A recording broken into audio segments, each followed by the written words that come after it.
Dear friends, welcome to Biblical Parivartana. Once again, welcome to Daily Devotions. దేవుని ప్రేమ ఇదిగో. November 9కి చెందినటువంటి వాక్య భాగం 2వ రాజులు 22వ అధ్యాయం. మన పిల్లల తరమునకు కంచిగా ఉండేది దేవుని కృపయే కదా. ఇది చదువుకోయే ముందు చిన్న ప్రార్థన. May the words of my mouth and the meditation of our hearts be acceptable in thy sight, our rock and redeemer. Amen. ఈ రాజుల గ్రంథాల్లో కొంచెం వాళ్ళ సంఘటనలు చదివితే కొంచెం బోరింగ్‌గా ఉండొచ్చు.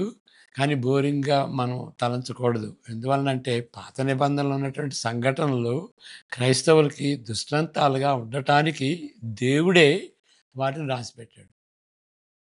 యేసుక్రీస్తు రాకముందు అది ఒక నిబంధనలాగా తప్పనిసరిగా ఆ విధంగా చేయాలి. కానీ యేసు ప్రభు వచ్చిన తర్వాత మనం నిబంధన చేస్తే మనకు రక్షణ వస్తుందని కాదు. యేసుక్రీస్తుని నమ్మితే రక్షణ అని ఆ రక్షణ గురించి పాత నిబంధన చెబుతుంది. క్రొత్త నిబంధన ద్వారా రక్షణ వస్తుందని పాత నిబంధనే చెబుతుంది. అది మరి ఇప్పుడు క్రైస్తవులకి పాత నిబంధన ఎందుకు అవసరం అంటే దానిలో ఉన్నటువంటి సంఘటనలు గురించి, రాజుల గురించి మనం ఏమి నేర్చుకోవాలి అనేటువంటి విషయం అన్నమాట. మరి ఒక టాపిక్ లాగా తీసుకుని ఒక రాజు గురించి ఒక గ్లీనింగ్ లాగా అంటే పరిగెరుకున్నట్టుగా అక్కడక్కడ వచనాలు తీసుకుని అట్లా చేయొచ్చు. కానీ అంతకంటే బెటర్ ఏంటి అని అంటే వరుస క్రమంలో అధ్యాయం చదువుకుంటూ ఆ అధ్యాయంలో ఉన్నటువంటి ఆ సందర్భాన్ని బట్టి మనం ఏం నేర్చుకోవాలి అనే విధంగా మనం ఈ దినాల్లో చూస్తుంటున్నాం. 22వ అధ్యాయం చదువుకోబోయే ముందు 21లో ఉన్నటువంటి విషయాలు కూడాను కొన్ని జ్ఞాపకం చేసుకోవాలి. యోధా రాజ్యంలో నైతిక మతపరమైన సంస్కరణల కొరకు తీవ్రమైన చివరి ప్రయత్నం 22లో నివేదించబడింది. ఇక్కడ అంటే చివరిగా ఉన్నటువంటి సంస్కరణ, మతపరమైనటువంటి సంస్కరణ. నైతిక జీవితం లేకపోతే ఈ మతపరమైనటువంటి సంస్కరణలకి ఏ ఉపయోగం ఉండదు. నైతికంగా మనుషులు మారాలి, మంచివాళ్ళు కావాలన్నమాట. ఆ యొక్క సంస్కరణలు జరగటానికి ఈ 22వ అధ్యాయం చివరి ప్రయత్నం. అటు తర్వాత ఏమైందంటే పతనమై ఈ యూదా రాజ్యం కూడా, దక్షిణ రాజ్యం కూడా పతనమై చెరకు బబులోనీయులు తీసుకొని వెళ్ళినట్టుగా మనం చూస్తాం. హిజ్కియా రాజు పరిపాలన చాలా వరకు మంచిదే. తరువాత అతని కుమారుడు మనష్షే రాజు అయ్యాడు. అతను చాలా కాలం 55 సంవత్సరాలు పరిపాలించాడు. కానీ అతని పరిపాలన అపఖ్యాతికి అంటే ఖ్యాతికి ఒక అపఖ్యాతి అన్నమాట. దానికి గురి అయింది ఆయన పరిపాలన. అతడు యెహోవా దృష్టికి చెడుతనము జరిగించుచు ఇశ్రాయేలీయుల ఎదుట నిలవకుండా యెహోవా వెళ్ళగొట్టిన జనములు చేసినట్లు హేయక్రియలు చేయుచు వచ్చెను. ఆ విధంగా దేవుని దృష్టికి చెడుగా ఆ 55 సంవత్సరాల పరిపాలన ఆ విధంగా ఉంది. అతను అన్వయించుకొనిన అప్పటి దాన్ని అడాప్ట్ చేసుకున్నాడు, విగ్రహారాధన.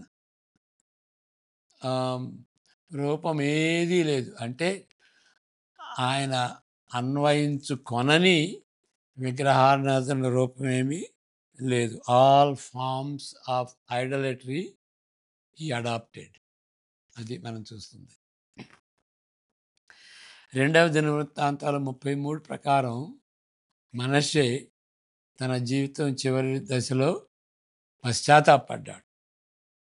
కానీ తాను చేసిన మతపరమైన నష్టాన్ని, సం సంస్థాగత నష్టాన్ని, అంటే ఇన్స్టిట్యూషనల్గా జరిగినటువంటి నష్టాన్ని సులభంగా సరిదిద్దలేకపోయాడు. ఎందుకంటే అంత చేశాడన్నమాట. అంత అంత అంటే మార్చలేనటువంటి రీతిగా, ఆయనే మార్చలేనటువంటి రీతిగా నష్టపోయింది. ఆయన ఆ దేశం కూడా ఆ విధంగా నష్టపోయింది. అతని తరువాత అతని దుష్టత్వము, దుష్ట కుమారుడు అతను ఆమోను ఏలాడు. అతను హత్య చేయబడుటకు ముందు కేవలము 2 సంవత్సరాలు మాత్రమే పరిపాలించాడు. 2 సంవత్సరాలు అయిన తర్వాత ఆయన హత్య చేయబడ్డాడు. చదువుకుందాం. 21 రెండవ 19, 26 చదువుకుందాం.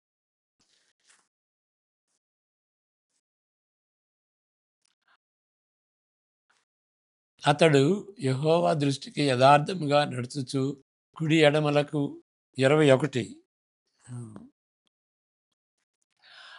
ఆమోను ఏలన ఆరంభించినప్పుడు 22 వాడై యెరూషలేమునందు 2 సంవత్సరములు ఏలెను.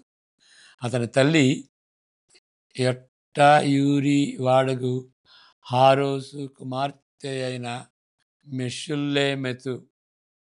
అతడు తన తండ్రి అయిన మనషే నడిచినట్లు యెహోవా దృష్టికి చెడు నడత నడిచెను.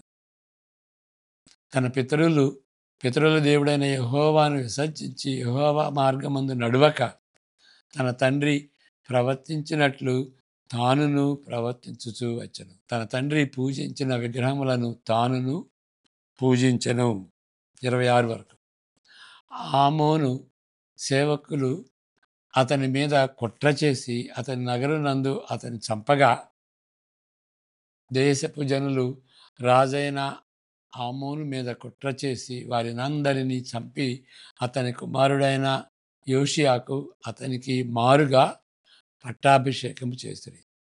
ఆమోను చేసిన ఇతర కార్యములను గూర్చి యోధారాజుల వృత్తాంత గ్రంథమందు వ్రాయబడి ఉన్నది. ఉజ్జా యొక్క తోటలో అతనికి కలిగిన సమాధి యందు అతడు పాతిపెట్టబడెను. అతని కుమారుడైన యోషియా అతనికి మారుగా రాజయ్యను. జోసియా. ఓకే. యోషియా సింహాసనాధీష్ఠుడు అయినప్పుడు ఆయన 8 సంవత్సరాల బాలుడు. ఓకే. ఇప్పుడు మనం 22వ అధ్యాయం 2 పారాగ్రాఫ్లు చదువుకుందాం. 22వ అధ్యాయం. యోషియా, ఇంగ్లీష్లో జోజయా అంటారు. యోషియా ఏలన ఆరంభించినప్పుడు 8 ఏండ్ల వాడై యెరూషలేమునందు 31 సంవత్సరములు ఏలెను. అతని తల్లి బస్కతు ఊరి వాడగు ఆదాయాకు కుమార్తె అయిన యెదీదా. అతడు యెహోవా దృష్టికి యథార్థంగా నడుచుచు కుడి ఎడమలకు తిరుగక తన పితరుడగు దావీదు చూపిన ప్రవర్తనకు సరిగా ప్రవర్తించెను. రాజైన యోషియా ఏలుబడిలో 18వ సంవత్సరమందు మెషుల్లామునకు పుట్టిన అజల్యా కుమారుడును శాస్త్రీయునైన షాఫానును యెహోవా మందిరమునకు పొమ్మని చెప్పి రాజు అతనితో ఇలాగు సెలవిచ్చెను.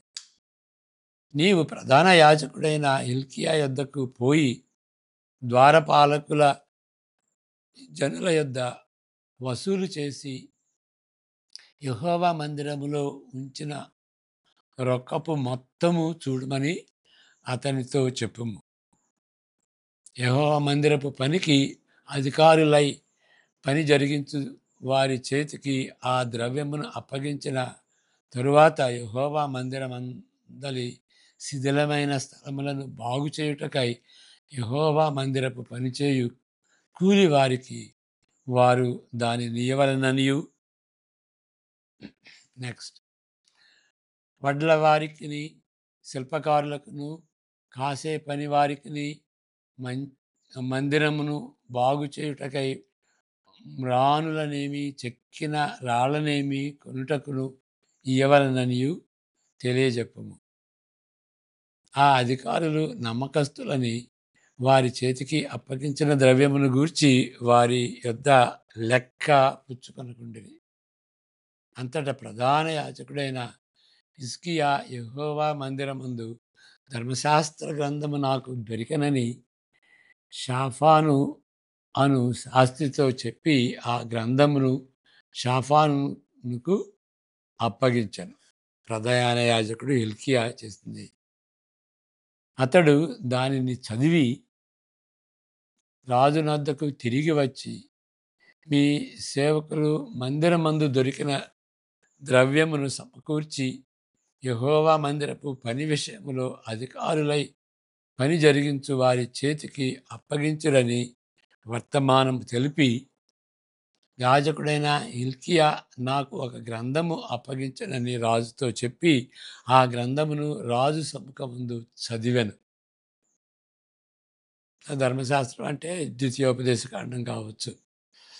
రాజు ధర్మశాస్త్రము గల ఆ గ్రంథపు మాటలు వినినప్పుడు తన బట్టలు చింపుకొనెను. అర్థం చేసుకున్నాడు. అందువలన పశ్చాత్తాపంతో ఆయన బట్టలు చింపుకున్నాడు. తరువాత రాజు యాజకుడైన హిల్కియాను, షాఫాను కుమారుడైన అహీకామును, మీకాయా కుమారుడైన అక్బోరును, షాఫాను అను శాస్త్రిని, ఆసేయ అను రాజసేవకులలో ఒకరిని పిలిచి ఆజ్ఞాపించినదేమనగా, మీరు పోయి దొరికిన ఈ గ్రంథపు మాటలను గూర్చి నా విషయంలోనూ జనుల విషయంలోనూ యూదా వారందరి విషయములోనూ యెహోవా యొద్ద విచారణ చేయుడి.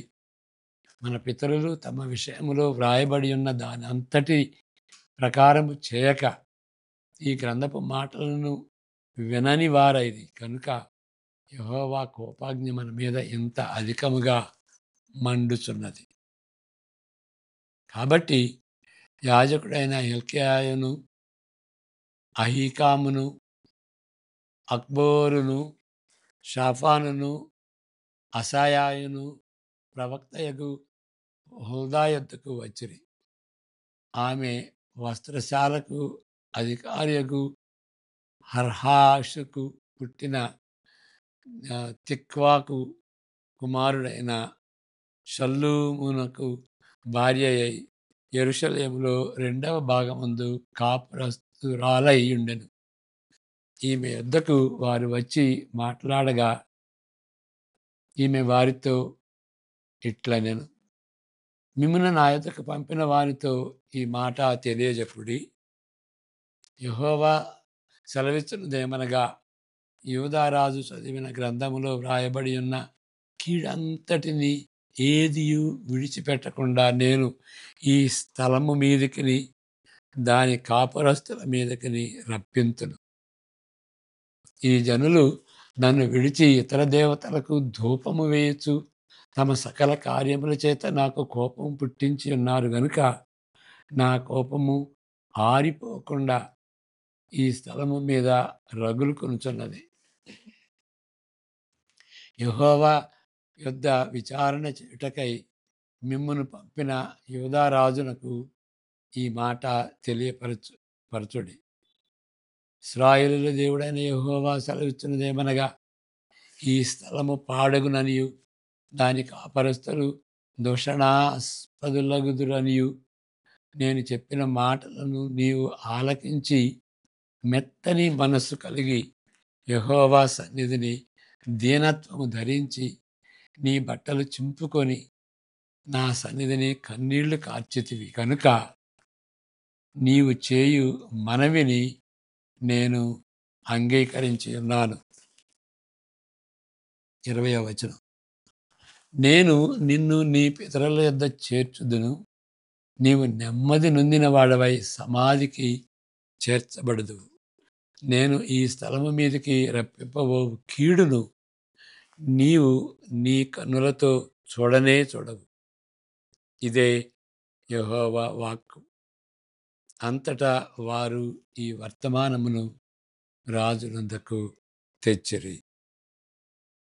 ఇక్కడ మనం చదువుకున్నటువంటి ఆహ్, వాక్య భాగంలో చాలా పేర్లున్నాయి గదా! మనకి నాలుక తిరగనటువంటి పేర్లు. దాని గురించి మనం ఏమి తలంచాలి అంటే, ఈ పేర్లు కొంచెం బోరింగ్‌గా ఉండొచ్చు. కానీ మనం గ్రహించాల్సింది ఏంటంటే, వీటన్నిటిని రికార్డ్ చేశారు. ఇవి చరిత్రలో జరిగినటువంటివి అని మనం గ్రహించాలి. అంటే ఇదేదో టూకీగా, జనరల్‌గా చెప్పింది కాదు. యాక్యురేట్‌గా రిపోర్ట్ చేసినటువంటిదనమాట. అంటే నమ్మదగినటువంటిది. ఏదో జనరల్‌గా చెప్పింది కాదు. వీళ్ళు చేశారు.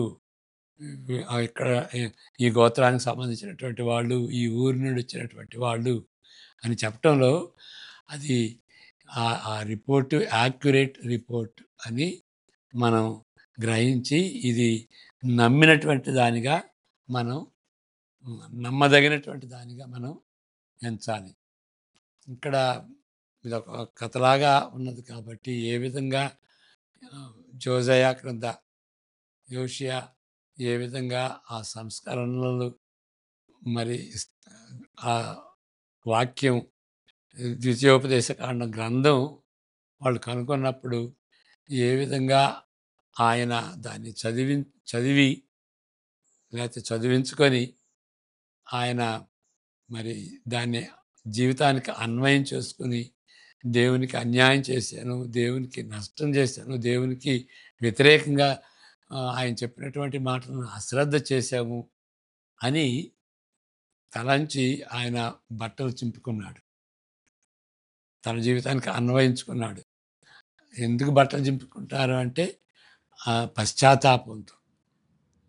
ఆ విధంగా పశ్చాత్తాపపడి పాపం నుండి పడకపోతే సంస్కరణ అనేది ఏమీ ఉండదు. ఇప్పుడు చదువుకుందాం అక్కడ. తరువాత యోషియా సింహాసనము అధిష్ఠించినప్పుడు ఆయన 8 సంవత్సరాల బాలుడు. అతను 31 సంవత్సరాలు పరిపాలించెను. అనగా అతను 39 సంవత్సరాల వయస్సులో అకాల మరణము పొందెను. అతను ప్రారంభంలో ఇతరుల మార్గదర్శకత్వంలో వారి నియ నియంత్రణలో ఉండేవాడు.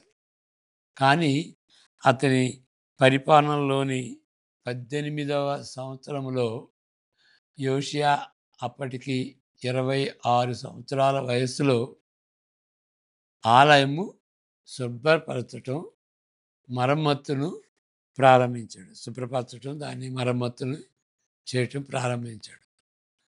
ధర్మశాస్త్ర గ్రంథము అప్పుడు వాళ్ళు డిస్కవర్ చేశారు. వాళ్ళు కనుక్కున్నారు.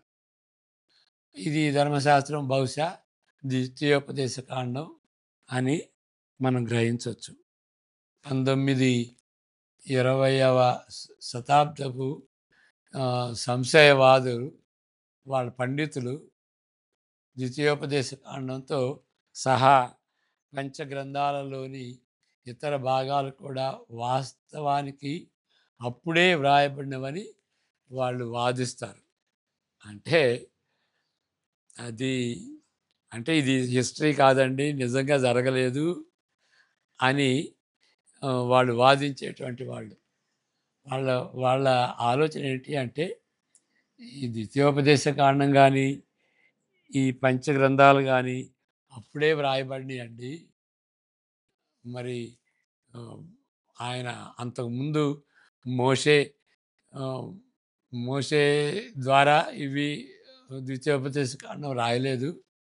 మరి ఈ పంచగ్రంథాలు మొదటి 5 గ్రంథాలు, బైబిల్‌లో ఉన్నటువంటి మొదటి 5 గ్రంథాలు వాటిని ఆహ్, ధర్మశాస్త్రం అని అంటాం కదా!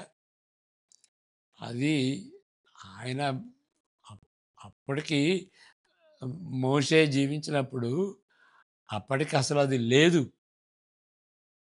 అవి అప్పటికి లిపి అనేది లేదు. కాబట్టి ఆయనెందుకు రాస్తాడు? కాబట్టి తర్వాత రాశారు అని ఈ స్కాలర్స్ వాదిస్తారన్నమాట. అది తద్వారా ధర్మశాస్త్రాన్ని తిరిగి కనుక్కోవటం అనేది ఒక కథగా సృష్టించారండి అని అంటారు.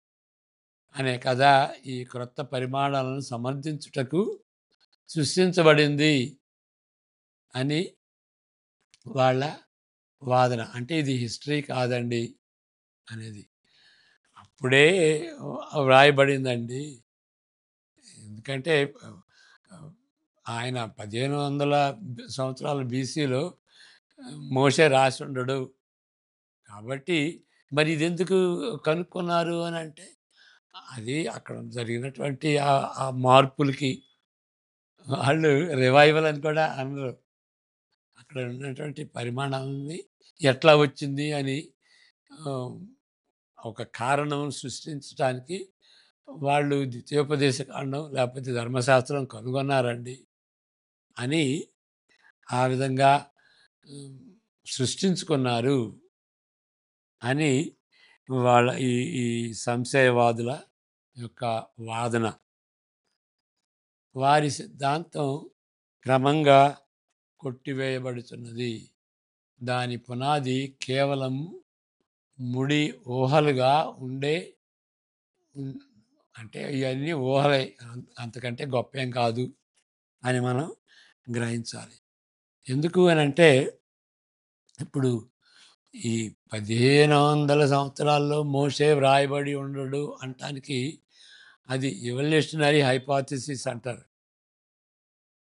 ఎవల్యూషనరీ అంటే అప్పటికి స్క్ లే లిపి లేదు.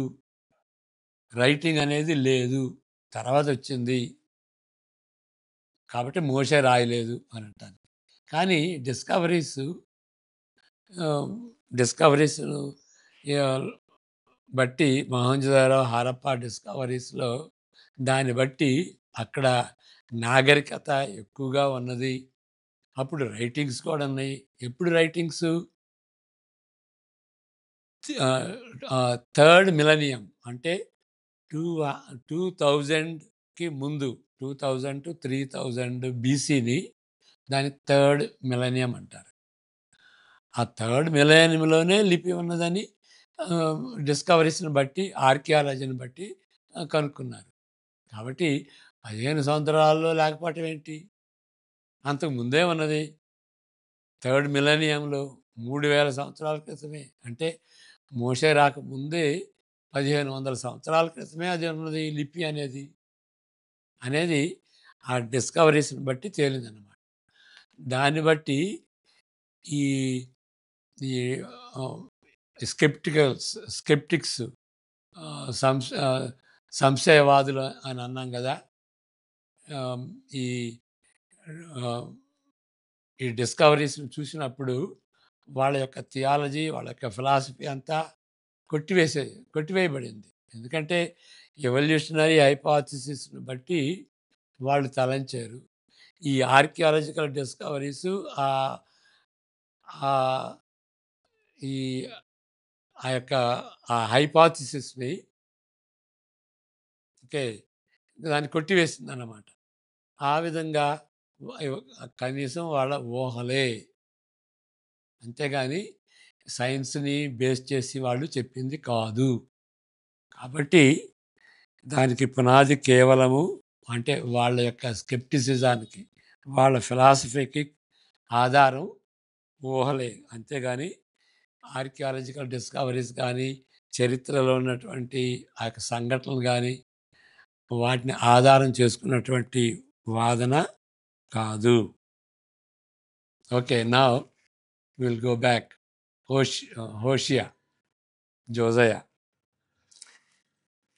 ఏషియా ప్రవేశపెట్టిన సంస్కరణలు విస్తృతమైనవి. ప్రతి రంగంలో అతను ఎక్కడ మార్చగలిగితే అక్కడ దేశాన్ని, దేవుని ధర్మశాస్త్రానికి అనుగుణంగా ఆయన రివైవల్ తీసుకొచ్చాడు. యోషియా రివైవల్ తెచ్చాడు. నిబంధన ప్రజలపై వేలాడుతున్న భయంకరమైన కోపం, దాని ముప్పును అతను పూర్తిగా గుర్తించాడు. అందువల్లనే ఆయన బట్టలు చింపుకున్నాడు. అతను సరైన సరైనది చేయాలని నిశ్చయించుకున్నాడు. ఫలితాన్ని దేవునికి వదిలేశాడు. ఇంకా దేవుడు చూసుకుంటాడు. నేను చేయాల్సింది నేను చేస్తాను అని ఆ యొక్క రివైవల్ మొదలుపెట్టాడు ఆయన. తీర్పు దిన తీర్పు దినం దేవుడు వచ్చినప్పుడు, యేసుక్రీస్తు వచ్చినప్పుడు తీర్పు దినం ఉంటుంది కదా!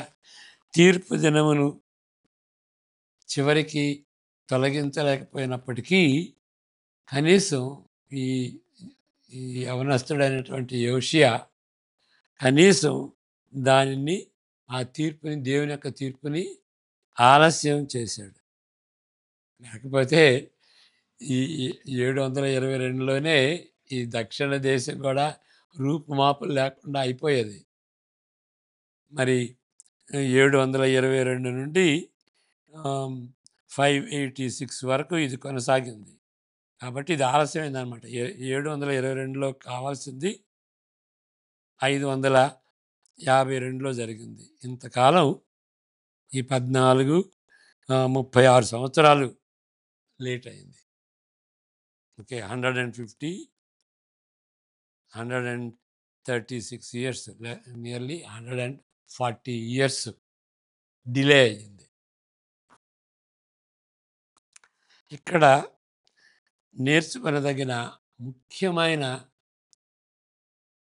పాఠాలు, ఎన్నో పాఠాలు నేర్చుకోవచ్చు. కానీ కార్సన్ గారు ఒకదానిపై దృష్టి పెడుతున్నాడు. దేశము ఇంత త్వరగా పూర్తిగా బైబిల్ అజ్ఞానంలోనికి దిగజారిపోయిందని చెప్తున్నాం కదా! దాన్ని కొందరు నమ్మలేరు. ఎందువల్లంటే హిజ్కియా తర్వాత యోషియా, ఇక వీళ్ళిద్దరూ మంచివాళ్లే కదా! మరి దేవుని యొక్క ధర్మశాస్త్రం ఎట్లా మర్చిపోయారు? అంత అజ్ఞానానికి అంత తొందరగా ఎట్లా దిగజారిపోయారు? అది అసాధ్యం అని అనుకున్నారు. అవును కదా! అంటే వాళ్ళు చెప్పేది ఒక విధంగా దానికి సపోర్ట్ ఏంటి అనంటే, యోషియా యొక్క ముత్తాత హిజ్కియా అతను నడిపిన సంస్కరణ ఎంతో కాలము క్రితం కాదు. మరి ఈ హిజ్కియా కూడాను మత సంస్కరణ చేశాడు కదా! ఎంతో ఎంతో కాలం క్రితం కాదు. అది నిజమే. ఎంతకాలం క్రితం జరగకపోయినప్పటికీ దిగజారిపోయేటువంటి అవకాశం ఉంటుంది. సరిపోయినంత కాలం గడిచింది. అంత ఎక్కువ కాలం పోయినప్పటికీ కొంచెం కాలం, సరిపోయినంత కాలం గడిచింది. మధ్యలో ఉన్న 35 సంవత్సరాలు మనషే యొక్క సుదీర్ఘమైన దుష్ట పరిపాలనతో ప్రారంభమైనవి. అది ఆపేవా? 35 సంవత్సరాలు కాదు, 55 సంవత్సరాలు మనస్సే యొక్క సుదీర్ఘమైన దుష్ట పరిపాలనతో ప్రారంభమైంది. అంటే చివరిలో ఆయన పశ్చాత్తాపడినా కానీ మరి ఎక్కువ కాలం ఆయన దుష్టత్వంతో పరిపాలించాడు. ఒక జనము ఎంత త్వరగా లేఖనాల గురించి అజ్ఞానులు కాగలరో ప్రస్తుత శతాబ్దపు చరిత్ర రుజువు చేస్తుంది. మరి రివైవల్స్ ఎన్నో జరిగినాయి. మరి ఏవవి? ఫర్ ఎగ్జాంపుల్ భక్సింగ్ గారు అనుకోండి. భక్సింగ్ గారు ఆయన ఎంతో కాలం క్రిందట కాదు కదా! మరి ఇప్పుడేమైంది పరిస్థితి? కాబట్టి ఒక తరం అంటే మన నెక్స్ట్ తరం వాళ్ళకి చెప్పపోయినప్పుడు, సువార్తను చెప్పపోయినప్పుడు జరిగేది ఇదే, పతనమైపోద్ది. ఇక ఆ ప ఆ తరం అయిన తర్వాత ఇక మరో తరం ఇక రూపుమాపులు లేకుండా తయారవుతుందన్నమాట. ఇప్పుడు మనం ప్రింటింగ్ ప్రెస్ తరువాత జీవిస్తున్నాం. ఓకే. ఇక అంటే ప్రింటింగ్ ప్రెస్ తర్వాత జీవించిన ఇంటర్నెట్‌ను ఆహ్, గురించిన ఆహ్, ఆహ్, ఇక ఇంటర్నెట్ గురించి మనం చెప్పనవసరం లేదు. అవి ఉన్నా కానీ ఏమవుతుంది? ఈ వ వ భగత్ సింగ్ గారు ఆహ్, అనుకుందాం, భగత్ సింగ్ గారు రివైవల్ తీసుకొచ్చాడు. అంటే మారు మనసు అనేది అంతకుముందు లేనిదాన్ని ఇప్పుడు మారు మనసు. ఆ విధంగా రివైవల్ వచ్చింది. మరి ఇప్పుడు ఏది? మర్చిపోయారు మనుషులు. సా ఆ సంఘాల్లోనే ప్రాబ్లమ్స్ ఎక్కువైనాయి అన్నమాట. కాబట్టి అది ప్రింటింగ్ ప్రెస్సు తర్వాత ఇంటర్నెట్ ఉన్నా గానీ అంత త్వరగా మనం మర్చిపోతే ఇక అంతకుముందు ఉన్నటువంటి పరిస్థితి ఎట్లా ఉంది? ఇంటర్నెట్ లేదు, ప్రింటింగ్ ప్రెస్ లేదు. అప్పుడు కూడాను ఒక్క తరంలోనే చెడిపోయింది. కాబట్టి అంత కాలం పట్టలేదండి వాళ్ళు మర్చిపోవటానికి అని చెప్పలేం. ఒక్క తరం గాని మిస్ అయిందంటే, సువార్త వినకపోయారు అంటే, ఇక తర్వాత తరం ఇక నాశనం అయిపోద్దన్నమాట. అది మనం గ్రహించాల్సింది. క్రైస్తవ సంఘము అపాస్టసీ అంటే ఉన్నటువంటి విశ్వాసాన్ని కోల్పోతాం. ఉన్నటువంటి సాంప్రదాయాన్ని, బైబిల్ సాంప్రదాయాన్ని, బైబిల్ చదువుకోవటం, మరి ఆహ్, సువార్త చెప్పటం, బాప్తిసం తీసుకోవటం, ప్రభువుల వాళ్ళ దగ్గరికి వెళ్ళటం అవన్నీ మర్చిపోతే ఇంకా ఏమున్నది? ఇంకే మన మన కన్‌ఫ్యూజన్ అంతా విస్తృతంగా అయిపోద్దన్నమాట. 1, 2 తరముల కంటే ఎక్కువ దూరంలో లేదు. నశించిపోవటానికి నశించిపోవటానికి మనం మర్చిపోవటానికి 1, 2 తరముల కంటే ఎక్కువ పట్టదు. దేవుని కృప. సువార్త అంటే ఏంటి? దేవుని కృప. ఆ దేవుని కృప మాత్రమే మనలను కాపాడే కంచెగా ఉంటుంది. మరి సువార్త లేకపోతే దేవుని కృపను మనం చవి చూడలేం. కాబట్టి దీన్ని బట్టి మన బాధ్యత ఎంతవరకు ఉన్నది? కష్టాలొస్తున్నాయి, నష్టాలొస్తున్నాయి, హింసలొస్తున్నాయి అని మన కన్వీనియన్స్ కోసం చూసుకుంటే మన పిల్లలు, మన మనవ సంతానం నాశనం అయిపోద్ది. ఎందుకంటే దేవుని యొక్క కృప, సువార్త ద్వారా దేవుని యొక్క కృప ఒక్కటే మనల్ని గాని, మన పిల్లల్ని గాని కాపాడే కంచెగా ఉండేది. దాన్ని మనం పాస్ ఆన్ చేయకపోతే మన పిల్లల్ని మరి నిత్య నరకంలోనికి దారి చూయించినట్టే. అంత సీరియస్ అన్నమాట. మనకి ఒత్తిడిగా ఉందండి అని మన సువార్త చెప్పకపోతే మన పిల్లలకి జరిగేటువంటి నష్టం నిత్యమైనటువంటి నష్టంగా భావించుకుని మనం సువార్త ప్రకటించాలి. అసలు సువార్త అంటేనే సువార్త అంటేనే తెలియట్లా మనుషులకి. ఒక్కొక్క వాక్యాన్ని, ఒక్కొక్క అధ్యాయాన్ని ఈ విధంగా చెబుతుంటే టైం లేదు. 30 నిమిషాల కంటే ఎక్కువ వినటానికే టైం లేకపోతే ఇంకా మనకి సువార్త ఎట్లా తెలుస్తది? సో, బైబిల్ యొక్క జ్ఞానంలో ఎట్లా మనం దృఢపడతాం? ఎట్లా మెచ్యూరిటీ వస్తది? అదంతా గమనించుకోండి దయచేసి. మనకేదో డబ్బు విషయం, కంఫర్ట్ కోసం అన్నీ మన మన మన పిల్లల యొక్క తరాలు వాళ్ళు ఎట్లా ఆహ్, ఇప్పుడు బాగా చదువుకుంటే తర్వాత బాగా సెటిల్ అవుతారు అని చూస్తున్నాం గానీ, వాళ్ళ యొక్క జీవితం గురించి, వాళ్ళు వాళ్ళ నిత్యత్వం గురించి అది లేకపోతే ఎన్ని ఆస్తిపాస్తులున్నా, ఎన్ని ఉద్యోగాలన్నా గానీ, చిట్ట చివరికి సంతోషం అనేది ఉండదు. నెమ్మదనేది ఉండదు. పవిత్రత అనేది ఉండదు. నీతి, న్యాయాలనేవి ఉండవన్నమాట. కాబట్టి క్రైస్తవుల యొక్క గురి ఎప్పుడు గూడాను నిత్యత్వానికి సంబంధించింది. నీతి న్యాయాలకి ఇప్పుడు నిత్యత్వాన్ని మనం దృష్టిలో పెట్టుకుంటేనే ఇప్పుడు మనం నీతి న్యాయాలతో జీవించగలం. దేవుని యొక్క దేవుని ప్రేమిస్తూ మనుషులను ప్రేమించగలం. అది సువార్త ఇచ్చేదన్నమాట. దాన్ని మనం నెగ్లెక్ట్ చేస్తే ఇక మనకి వేరే గతి ఏమీ ఉండదు. కాబట్టి దయచేసి మనం గ్రహించాలి. దావీదు అపొస్తల కార్యాల్లో ఉంటుంది. దావీదు తన తరము వారి తన తరములో దేవుని సేవించాడు. అంటే ఆయనకు తగినట్టుగా సువార్తని తన తరం వాళ్ళకి అందించాడు. పౌలు కూడాను ఆయన తరం వాళ్ళకి మరి సువార్తని అందించాడు. అందువల్లనే ఆయన జైల్లో ఉండి బయటకొచ్చి మరలా రీఅరెస్ట్ చేసేటప్పటికి ఆయన ఎక్కడున్నాడు? ఇల్లీరకంలో ఉన్నట్టుగా కొన్ని ఆధారాలు ఉన్నాయి.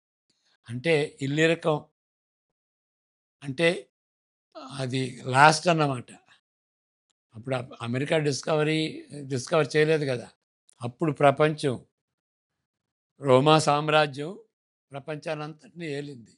రోమా సామ్రాజ్యంలో పశ్చిమ భాగం అది. ఓకే. ఇల్లరికం. అక్కడికి కూడా వెళ్ళి ఆయన మరి సువార్త సేవ చేశాడు. ఎన్నో ఇబ్బందులు పడ్డాడు. ఎన్నో శ్రమలు పడ్డాడు. 2 కొరింథీ 11లో మనం చదువుతున్నటువంటి రీతిగా ఎన్నో కష్టాలు.